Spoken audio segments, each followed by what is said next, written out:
2026 বিশ্বকাপের মহা উৎসব শুরু হতে আর বেশি দিন বাকি নেই।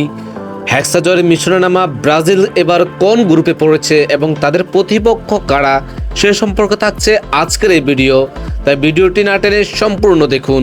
প্রিয় বন্ধুরা, 2026 বিশ্বকাপে ব্রাজিল খেলবেন সি গ্রুপে।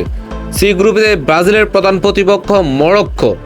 গত বিশ্বকাপের রূপকথার মতো খেলে সেমিফাইনালে ওঠা এই দলটি এখন বিশ্ব ফুটবলের নতুন শক্তি।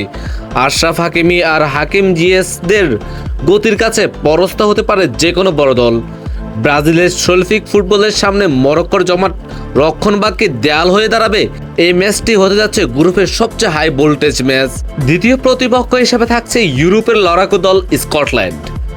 শারীরিকভাবে শক্তিশালী এবং সেট পিসে দক্ষ এই দলটি ব্রাজিলকে চাপে ফেলতে ওস্তাদ। স্কটিশদের হার না মানা মানসিকতা নেইমারদের রক্ষণভাগের জন্য বড় পরীক্ষা হতে পারে। বিশেষ করে মাঝে মাঠে দখল নিতে ব্রাজিলকে গাম জড়াতে হবে প্রচুর। গ্রুপের শেষ দলটি হলো হাইতি। কাগজে কলমে ব্রাজিল থেকে অনেক পিছিয়ে থাকলেও বিশ্বকাপে কোনো দলকেই ছোট করে দেখার সুযোগ নেই। হাইতি চাইবে নিজের সেরাটা দিয়ে বিশ্বকে চমকে দিতে।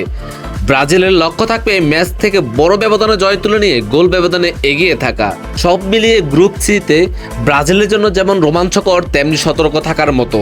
মরক্কোর মতো গতি, স্কটল্যান্ডের মতো শক্তি আর হাইতির মতো জেদ, এই তিন বাধা পেরিয়ে ব্রাজিল কি পারবে নকআউট পর্বে নিজেদের শ্রেষ্ঠত্ব প্রমাণ করতে? আপনার কি মনে হয়, ব্রাজিল কি গ্রুপ চ্যাম্পিয়ন হতে পারবে? আপনার মতামত কমেন্ট বক্সে জানিয়ে দিন এবং ভিডিওটি ভালো লাগলে আমাদের চ্যানেলটি সাবস্ক্রাইব করে আমাদের পাশেই থাকুন।